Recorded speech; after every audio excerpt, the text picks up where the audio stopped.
بھی آیا ہے، بڑی دلدوز حدیث ہے اور میں چاہتا ہوں کہ آپ اسے ذہن میں رکھیں۔ حضور نے فرمایا یوشک ان یاتی علی الناس زمان، اندیشہ ہے کہ لوگوں پر یعنی میری امت پر ایک زمانہ ایسا بھی آ جائے گا، اب بنتے جائیے، لا یبقى من الاسلام الا اسمہ، اسلام میں سے اس کے نام کے سوا کچھ نہیں بچے گا، ولا یبقى من القرآن الا رسمہ،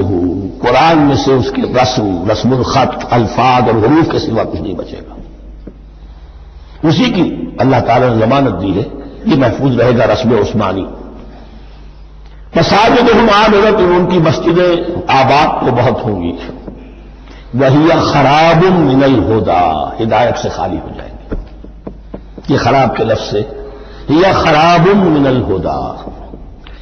وعلماؤہم شر الناس تحت ادیم السماء،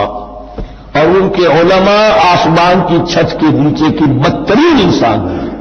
من عندہم تخرج الفتنۃ وفیہم تعود، فتنہ انہی کے اندر سے برآمد ہوگا، انہی میں گھس جائے گا، یعنی ان کا کام فتنہ انگیزی، مخالفت، جنگ و جدال،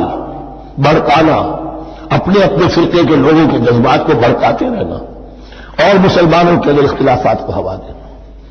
یہی ان کا کام رہ جائے گا۔ آج جن کو ہم علماء کہتے ہیں ان کی عظیم اکثریت اس کیفیت سے دوچار ہو چکی ہے۔ جب مذہب اور دین پیشہ بن جائے تو کوئی خیر اس میں باقی نہیں رہتا، یہ دین اور مذہب پیشہ نہیں تھا، اسلام میں کوئی پیشوائیت نہیں، اسلام میں کوئی پاپائیت نہیں،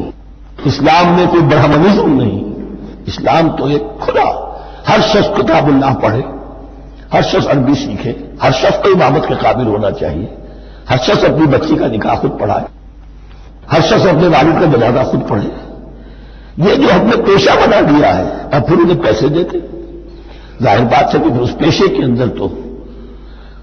پیشے میں عیب نہیں، رکھیے نہ فرحاد کا نام، پھر تو پیشہ میں جو کچھ پیشہ ورانہ چشمکیں ہوتی ہیں اور جو خواصتیں ہوتی ہیں وہ آتی ہیں، لیکن ساتھ ہی یہ بات واضح رہے کہ علماء حق سے دنیا خالی نہیں ہوگی، علماء حق نہیں ہے، لیکن کسی کے ماتھے پر لکھا ہوا نہیں ہوتا کہ یہ علماء حقانی میں سے اور یہ علماء سوء میں سے ہے۔ باقی یہ سچی بات ہے کہ اکثریت ادھر جا چکی ہے، ورنہ امت کا بیڑا غرق نہ ہوتا، سیدھی سیدھی بات، یہ بیڑا غرق ہوا ہے تو آخر کوئی سبب